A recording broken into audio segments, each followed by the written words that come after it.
The wind howled across the mountain ridge like a wounded beast. The world below was silent, wrapped in the eerie stillness that only comes before something unforgettable happens.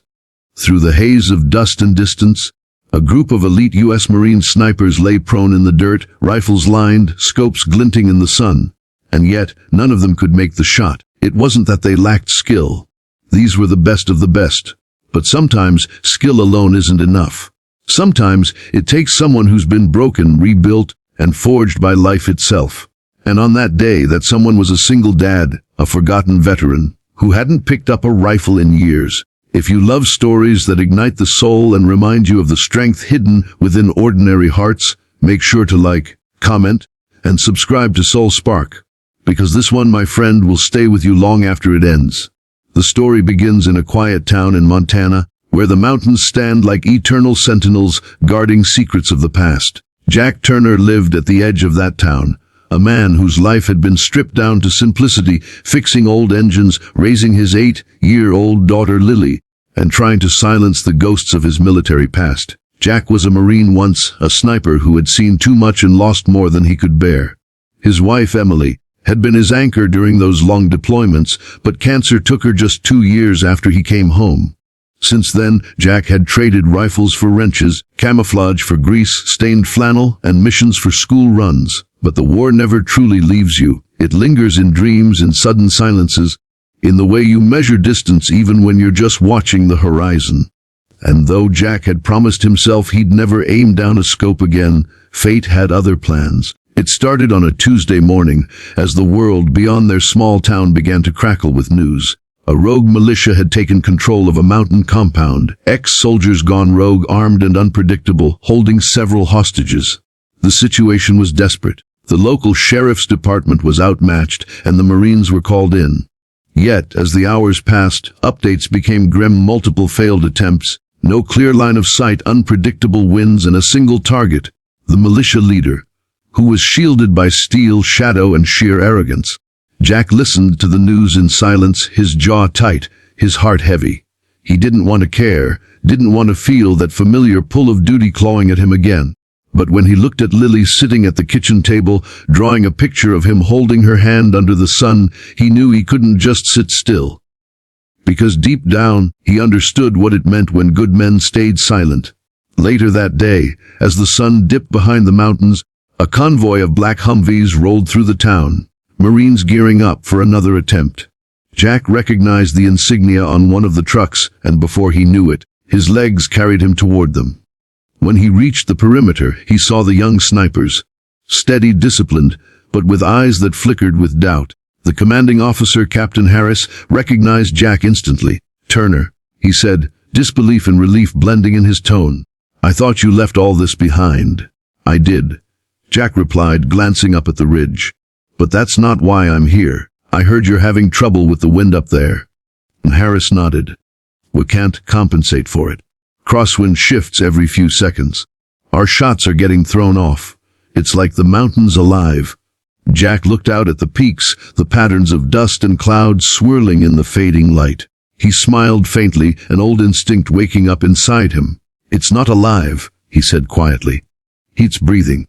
By the time he climbed to the sniper's nest, the Marines had cleared a spot for him.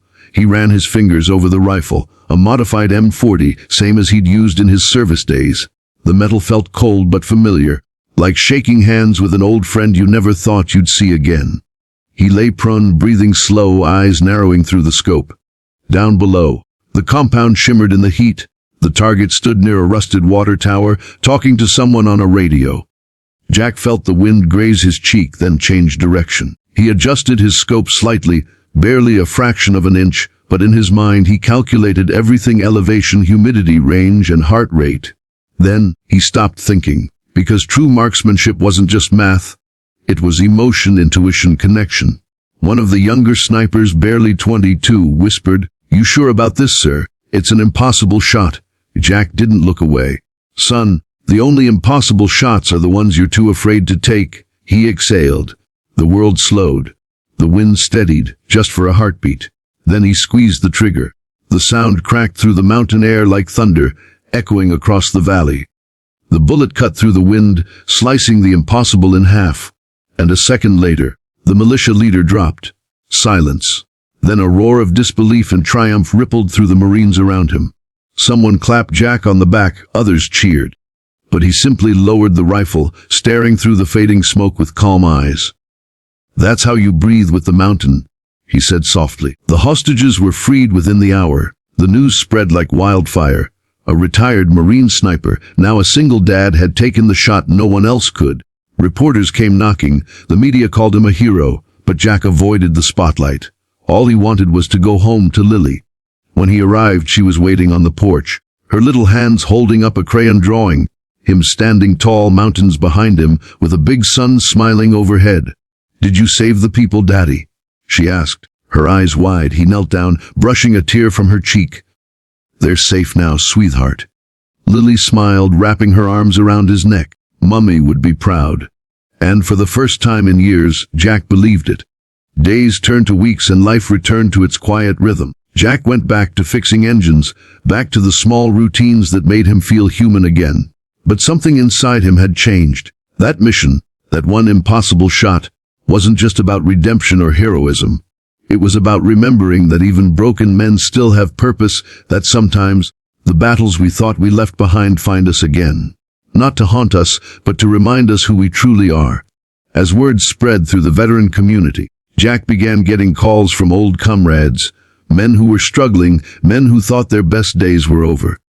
Instead of brushing them off, he listened. He helped them find work, guided them through dark nights, shared the lessons he'd learned.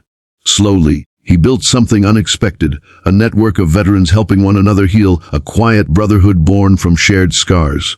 One evening, as he tucked Lily into bed, she asked, "Daddy, will you teach me to breathe with the mountain too?" Jack smiled, brushing her hair aside.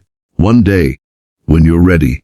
The wind outside whispered through the trees, carrying with it the echoes of the past. But for once, they didn't sound heavy. They sounded like peace. If this story touched your heart, don't forget to like, comment, and subscribe to Soul Spark, where stories like this remind us that strength isn't about never falling, but about standing up, again and again, no matter how hard life hits. Because sometimes the hardest shots in life aren't taken with a rifle. They're taken with the heart.